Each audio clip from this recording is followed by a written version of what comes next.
الحمد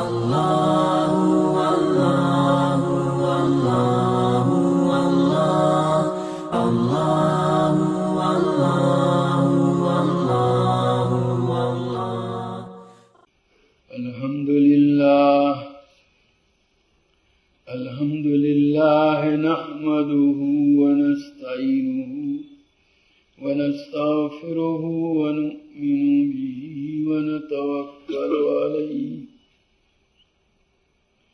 ونعوذ بالله من شرور أنفسنا ومن سيئات أعمالنا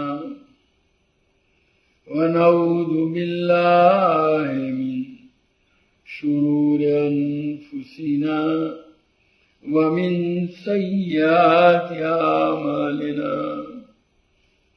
من يهده الله فلا مضل له ومن يضلله فلا هادي له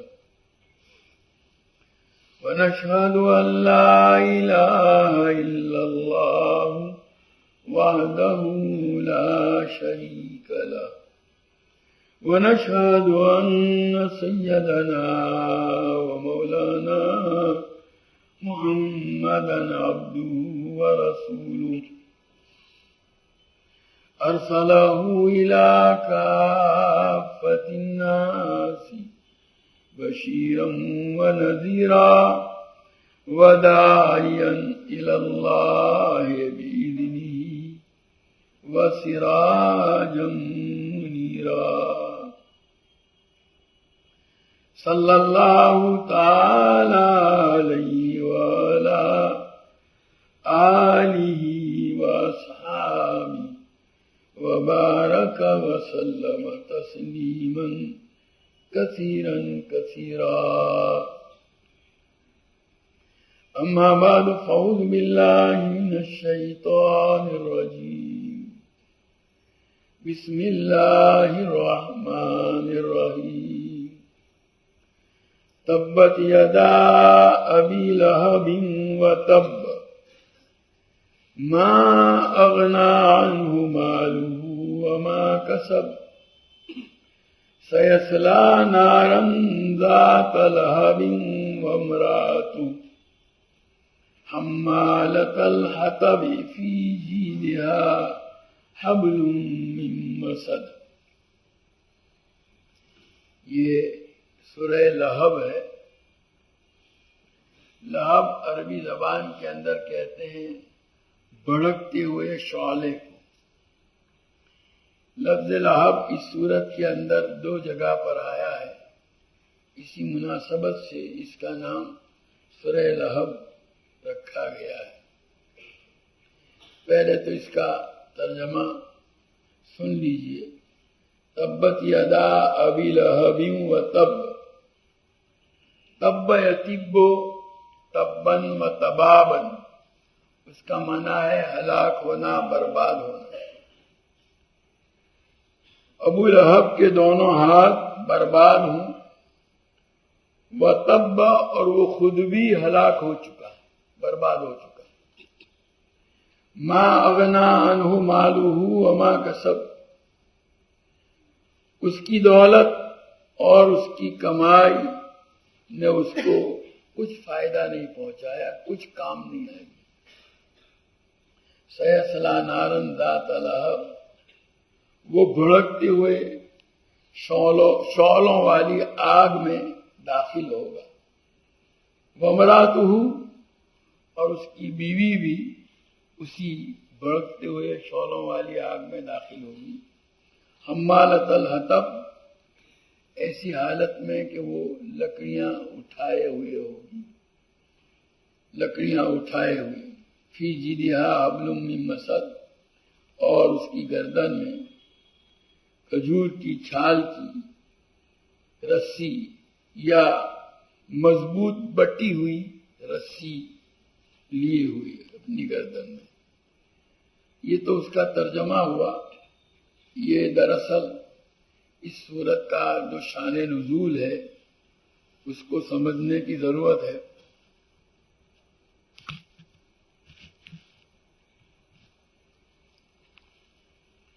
نبی کریم صلی اللہ تعالی علیہ وسلم کو اللہ تبارک و تعالی کی طرف سے لوگوں کو دعوت اسلام، توحید اور رسالت کی دعوت پیش کرنے کا حکم ملا۔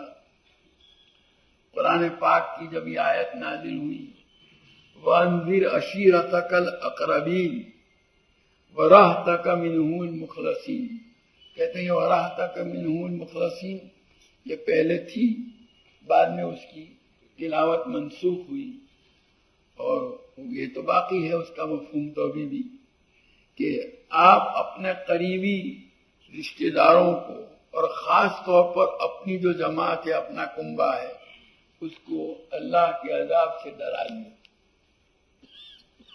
تو جس وقت یہ آیت نازل ہوئی، نبی کریم صلی اللہ تعالی علیہ وسلم کوہ صفا پر، یہ جو صفا پہاڑی ہے، اس پر تشریف لے گئے۔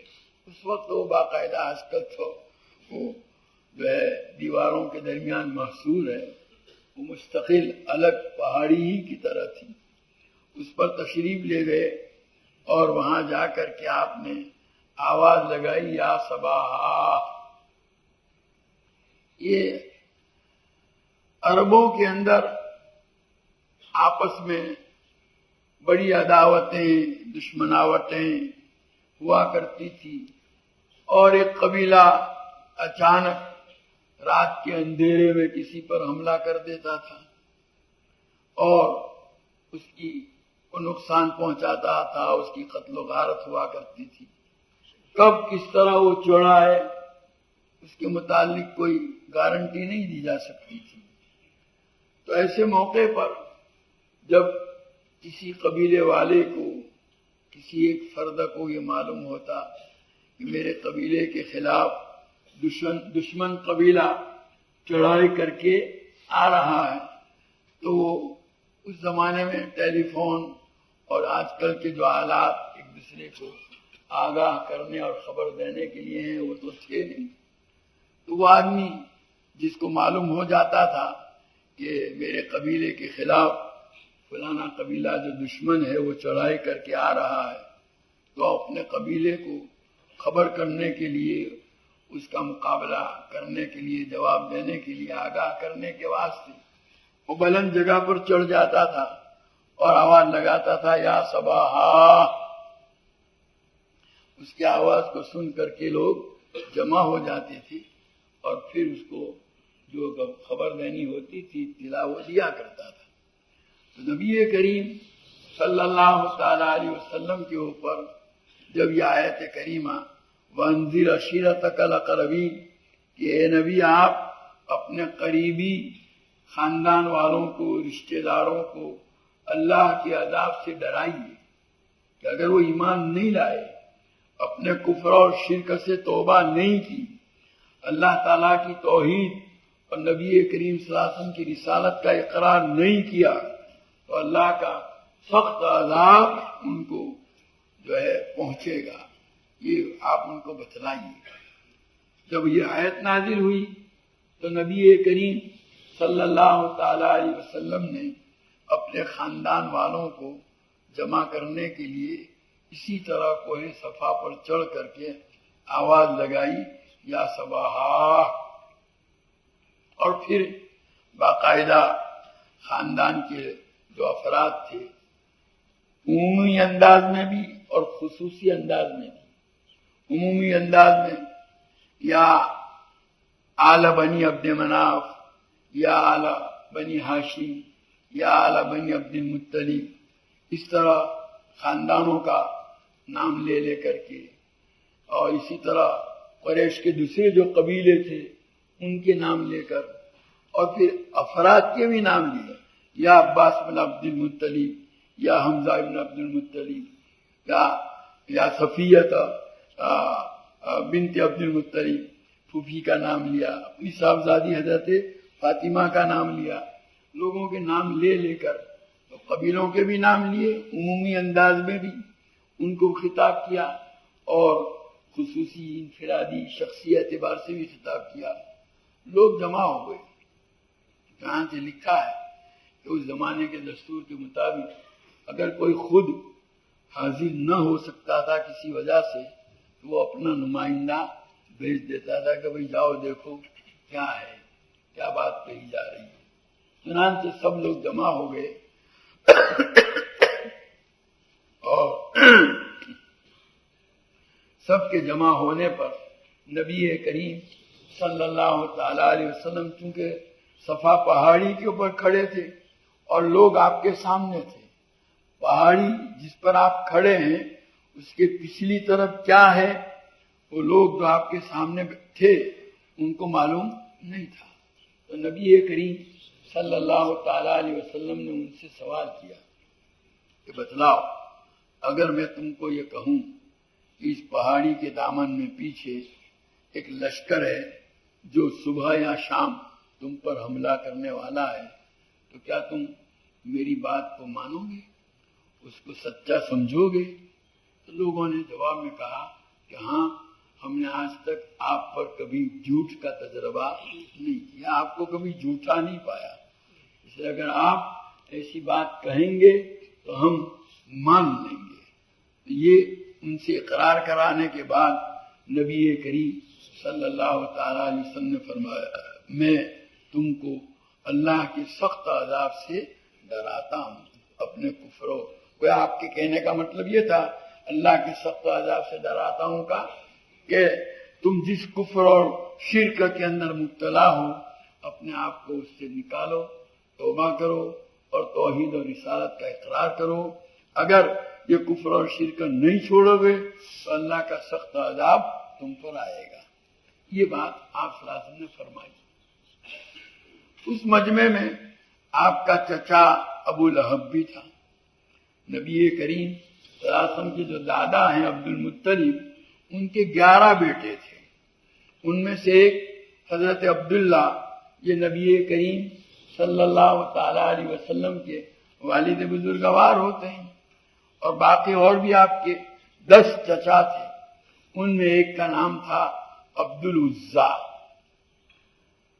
عزا یہ اس بت کا نام ہے جس کی وہ لوگ پوجا کیا کرتے تھے، اسی کی طرف نسبت کرتے ہوئے اس کا نام عبد العزا رکھا گیا تھا، جیسے اللہ کی طرف نسبت کرتے ہوئے عبداللہ، عبد الرحمن نام رکھتے ہیں۔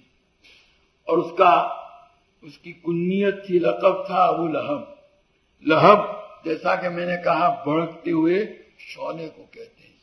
وہ بڑا سرخ اور سفید، بڑا حسین تھا، اس کا چہرہ ایک دم سرخ تھا، سفید تھا۔ سفیدی کے اندر ایسی سرخی تھی، ایسا معلوم ہوتا تھا جیسے کہ شعلہ بھڑک رہا ہو۔ اسی خوبصورتی کی وجہ سے اس کو یہ جو ہے لقب اور کنیت دی گئی تھی ابو لہب، اور اسی نام سے وہ مشہور تھا، اور وہ بڑا مالدار بھی تھا۔ قریش کے اور مکہ مکرمہ کے مالداروں میں اس کا شمار ہوتا تھا۔ اس کی بیوی جو تھی اس کا نام تھا اروا، اور اس کی بھی کنیت تھی ام جمیل۔ یہ ابو سفیان جو تھے ان کی بہن ہوتی ہے اس کی بیوی، ابو لہب کی بیوی ام جمیل۔ یہ تو بہرحال جس وقت آپ صلی اللہ علیہ وسلم نے یہ دعوت پیش کی اور یہ بات فرمائی تو اس مجمع میں ابو لہب بھی موجود تھا۔ اس نے کیا کیا، یہ سن کر کے بول پڑا تبا لک سائر الیوم لہذا جمعتنا یا لہذا دعوتنا، کہ تمہارے لیے ہمیشہ ہلاکت اور بربادی ہو، کیا اس کام کے لیے ہم کو یہاں بلایا تھا، جمع کیا تھا؟ یہ بددعا یا جملہ اس نے کہا تبا لک، ہلاکت اور بربادی ہو۔ حضور صلی اللہ علیہ وسلم کو جب اس نے یہ جملہ کہا، اتنا ہی نہیں بلکہ پتھر لے کر کے نبی کریم صلی اللہ علیہ وسلم کو مارا اس نے، اور اس کی وجہ سے نبی کریم صلی اللہ علیہ وسلم کی ایڑی زخمی ہوئی اور خون آلود ہوئی۔ تو اس موقع پر اللہ تبارک و تعالیٰ کی طرف سے یہ آیت، یہ سورت نازل ہوئی، جس میں ظاہر ہے نبی کریم صلی اللہ علیہ وسلم کو کوئی بددعا دے گا تو ہر مومن کی تمنا یہ ہے کہ اس کے جواب میں ہم اس کو بددعا دیں۔ گویا ہر مومن کی اسی دلی خواہش کو پورا کرتے ہوئے اللہ تبارک تعالیٰ نے یہ سورت نازل فرمائی، جس کی شروعات ہی ہے اس بددعا یا جملے سے، تبت یدا ابی لہب، ابو لہب کے دونوں ہاتھ برباد ہوں، دونوں ہاتھ ٹوٹے۔ اس نے نبی کریم صلی اللہ علیہ وسلم کو نعوذ باللہ بددعا دی تھی، اس کو یہ بددعا ہے۔ گویا ہر مومن اس سورت کو پڑھ کر کے اپنے دل کی بڑاس کو نکالے، اس کے لیے اللہ کی طرف سے موقع فراہم کیا گیا۔ اور آگے وتب، آگے گویا بتلایا گیا کہ خالی بددعا نہیں بلکہ یہ گویا بددعا وجود میں آ گئی اور وہ کیا ہو گیا؟ ہلاک ہو گیا۔ یہ وتب جس وقت یہ صورت نازل ہوئی اس وقت تو ہلاک نہیں ہوا تھا، لیکن آئندہ اس کی ہونے والی ہلاکت اتنی یقینی تھی، اتنی پکی تھی کہ اس کو اسی لفظ تب کے ذریعے سے ادا کیا گیا کہ ہلاک ہو گیا۔ چنانچہ اس کے مطابق بعد میں وہ ہلاک ہوا۔ تو بہرحال یہ آیت، یہ پوری صورت اسی موقع پر نازل ہوئی تھی کہ وہ نبی کریم صلی اللہ تعالی علیہ وسلم کو بہت تکلیفیں پہنچاتا تھا۔ روایتوں میں آتا ہے کہ نبی کریم صلی اللہ تعالی علیہ وسلم لوگوں کو اسلام کی دعوت دینے کے لیے جاتے تھے۔ یا ایھا الناس قولوا لا الہ الا اللہ تفلحوا۔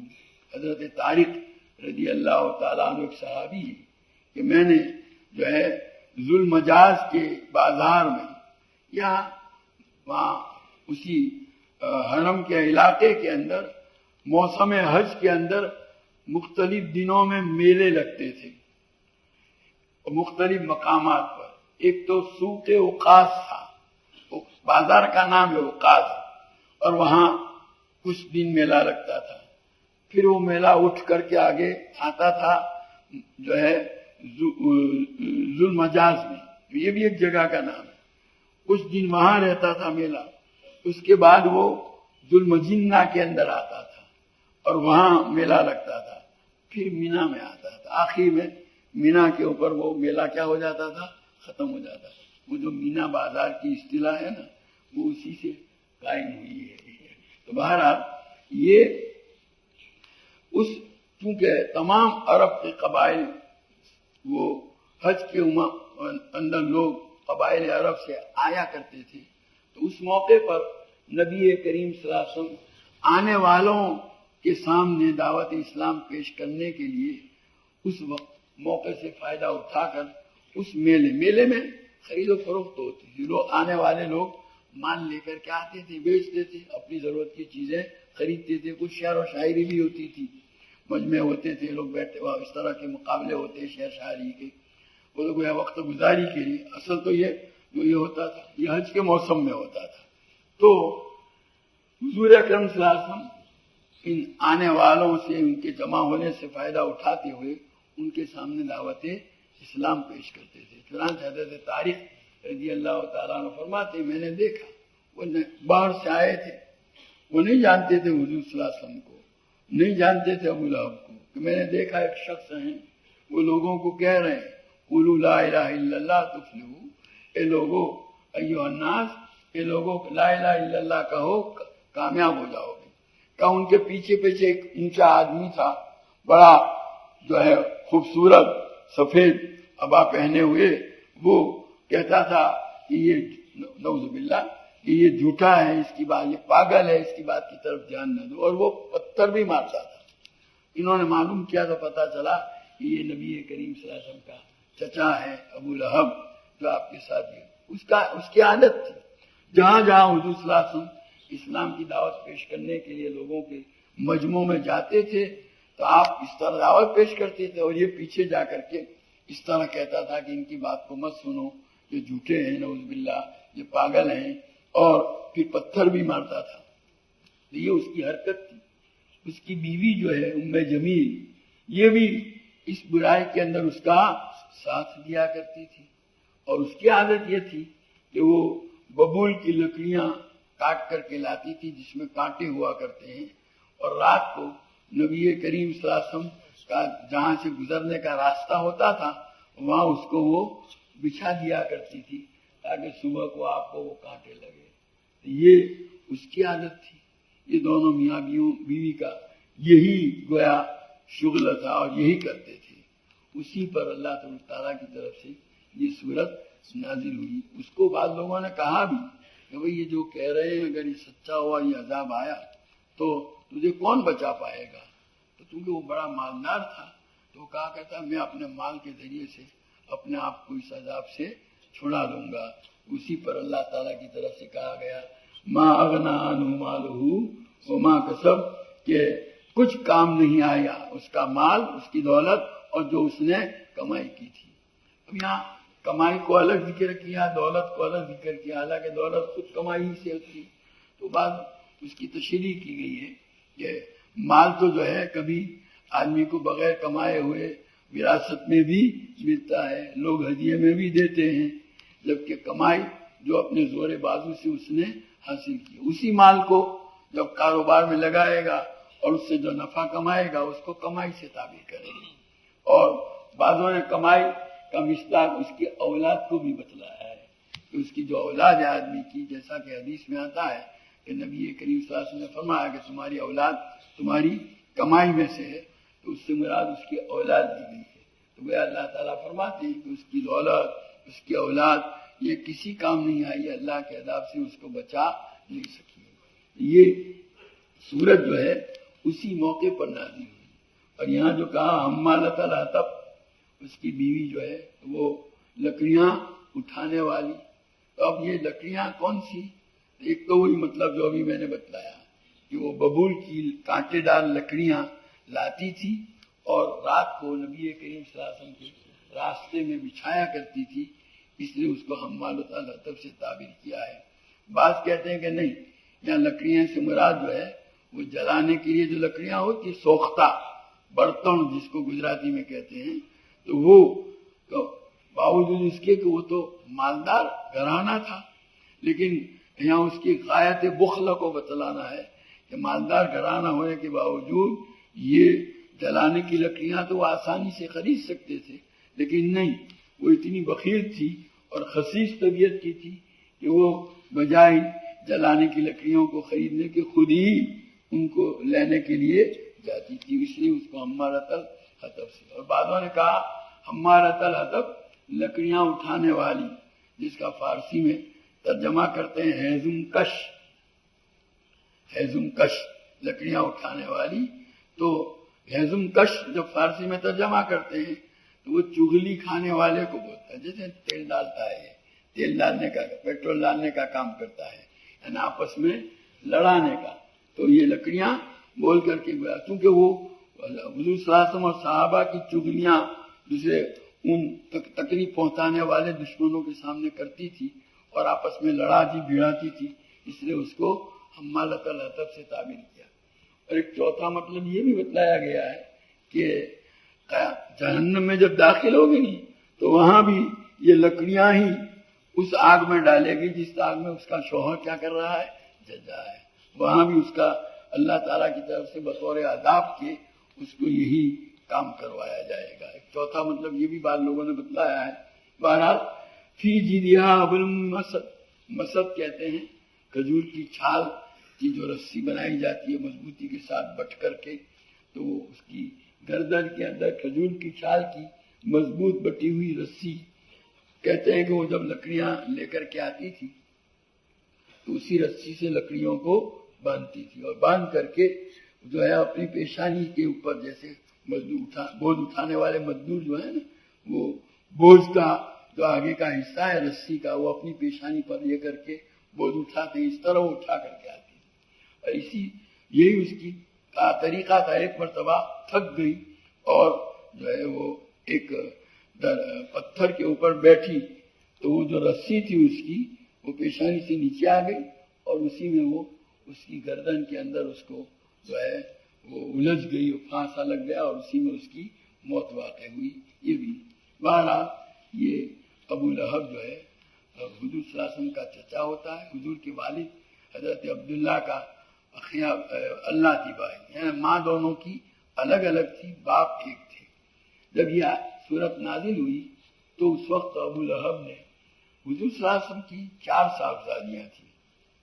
ایک تو حضرت زینب بڑی صاحبزادی، ان کا نکاح نبی کریم صلی اللہ علیہ وسلم نے، یہ بھی آپ پر وحی کا سلسلہ نازل ہو اور نبوت سے سرفراز جائیں، اس سے پہلے اس کا نکاح حضور صلی اللہ علیہ وسلم نے حضرت ابو العاص ابن ربیع جو حضرت زینب رضی اللہ تعالیٰ عنہ کے خالہ زاد بھائی ہوتے ہیں، حضرت خدیجۃ الکبریٰ رضی اللہ تعالیٰ عنہ کے بھانجے، ان کی بہن کے بیٹے ہوتے ہیں، ان کے ساتھ کرائی تھی۔ اور دوسری دو صاحبزادیاں جو تھی رقیہ اور ام کلثوم، ان کا نکاح نبی کریم صلی اللہ علیہ وسلم نے، یہ بھی نبوت سے پہلے یعنی وحی نازل ہونے سے پہلے، ابو لہب کے دو بیٹوں سے، ایک کا نام عتبہ تھا اور دوسرے کا نام عتیبہ، ان دونوں سے نکاح کرایا تھا۔ ابھی رخصتی کی نوبت آئی نہیں تھی اور آپ پر وحی کا نازل ہونے کا سلسلہ شروع ہوا اور آپ نے دعوت اسلام پیش کرنا شروع کیا۔ اور پھر یہ جو اس نے مخالفت کی ابو لہب نے، اور اس پر یہ صورت نازل ہوئی۔ جب یہ صورت نازل ہوئی تو ابو لہب نے اپنے بیٹوں کو کہا کہ تم ان کی لڑکیوں کو طلاق دے دو ورنہ میرے ساتھ تمہارا کوئی تعلق نہیں۔ چنانچہ ان دونوں لڑکوں نے نبی کریم صلی اللہ علیہ وسلم کی صاحبزادیوں کو طلاق دی۔ وہاں حضور کے پاس جا کر آپ کے سامنے ایک نے تو، بڑے نے تو خالی طلاق دینے پر ہی اکتفا کیا اور کچھ کوئی گستاخی والا معاملہ نہیں کیا۔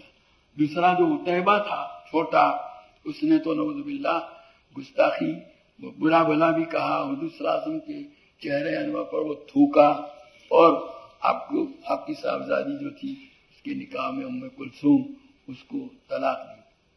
جب اس نے نبی کریم صلی اللہ علیہ وسلم کے ساتھ یہ گستاخی والا سلوک کیا تو حضور صلی اللہ علیہ وسلم نے اس موقع پر بددعا یا جملہ ارشاد فرمایا تھا، اللہم سلط علیہ کلبا من کلابی، اے اللہ تیرے درندوں میں سے ایک درندے کو تو اس کے اوپر مسلط کر دے۔ چنانچہ یہ بددعا ابو طالب بھی موجود تھے۔ ابو طالب نے جب سنی تو ابو طالب نے اس کو کہا کہ تم ان کی بددعا سے اب نجات پا سکتے نہیں ہو۔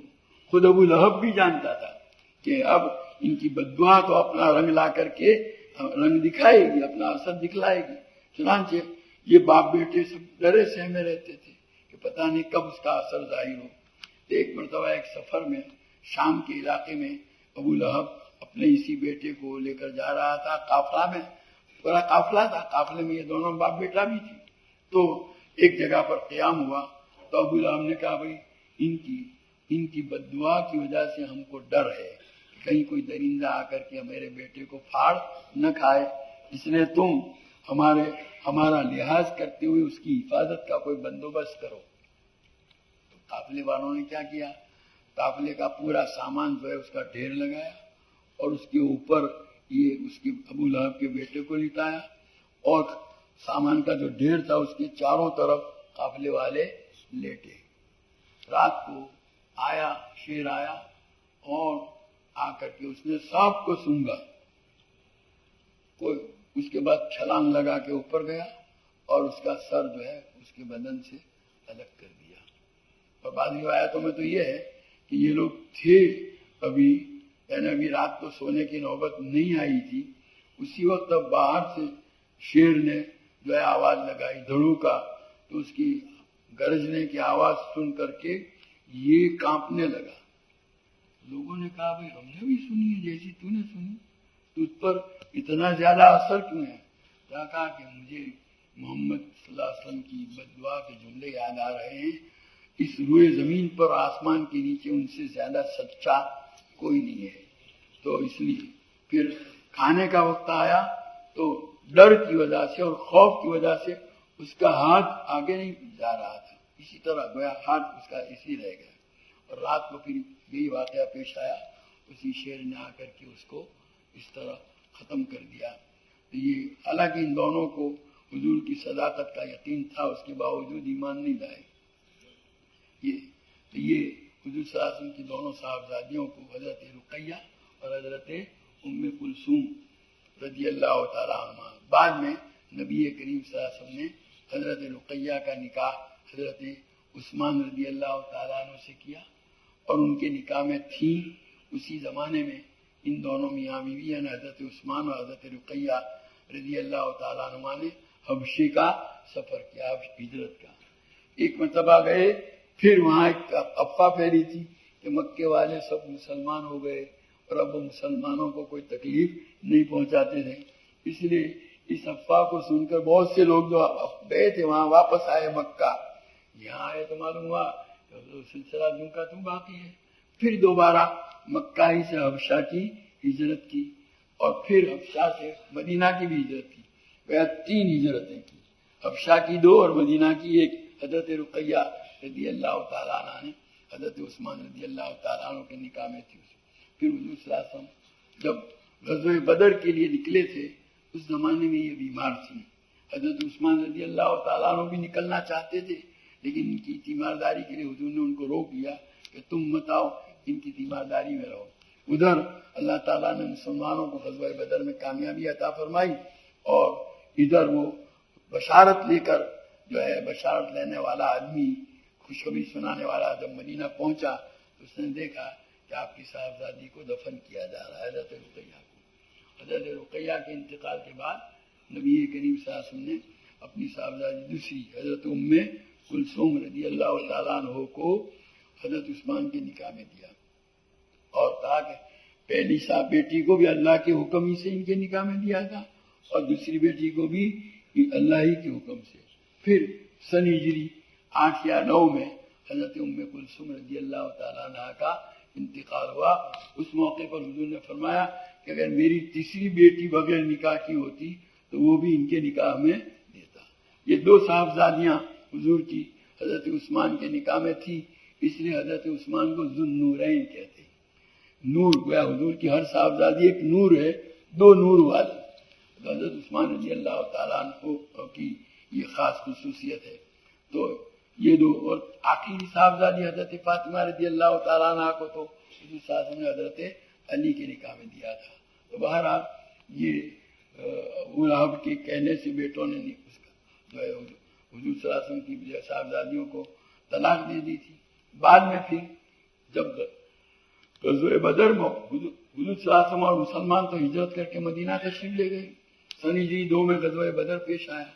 غزوہ بدر میں بھی جس کو شریک ہونا تھا لیکن مارے ڈر کے وہ شریک نہیں ہوا اور اس نے اپنی جگہ پر ابو جہل کے بھائی کو رقم دے کر کے اپنے جگہ پر بھیج دیا. اور ادھر غزوہ بدر ختم ہوا. اس کے بعد جو ہے چند ہی دنوں کے اندر اس کو چیچک کی بیماری لگ گئی. عربوں کے اندر وہم پرستی کی وجہ سے وہ یوں سمجھتے تھے کہ چیچک کی بیماری کے والے کے پاس جو کوئی جاتا ہے اس کو بھی چیچک کی بیماری لگ جاتی ہے.